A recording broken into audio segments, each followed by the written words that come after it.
ఇంట్లో ఉన్న తెల్లోడితో ఆడవు కానీ బయట ఉన్న కరోడు కావాలా నీకు? చంపేస్తాను అలా. గుడ్లు గుడ్లు గుడ్లు ఎందుకు గుడ్లు ఎట్లా చూస్తున్నావు? ఎందుకు చూస్తున్నావు? వాడితో ఆడుకో.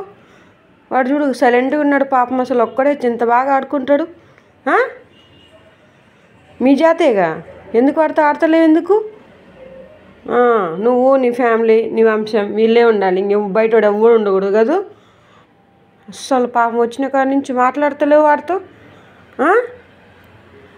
ఎందుకురా అట్లా చూస్తున్నావు మింగేసేటట్టు? అమ్మో, బయట వాళ్ళు అయితే బాగా ఇంట్లో వాళ్ళతో ఉండవు, మంచిగా ఉండవు. ఎప్పుడప్పుడు ఆ బయట బాగా కుమ్ము పడేస్తారు ఉండు ఇప్పుడప్పుడు. రాత్రి ప్రాణాలు చేతిలో పెట్టుకొని వచ్చావు, ఈసారి కుమ్ముతారు పో, ఇంకా కుమ్ముతారు పో. చూడు అట్నే చూడు బయటి రా.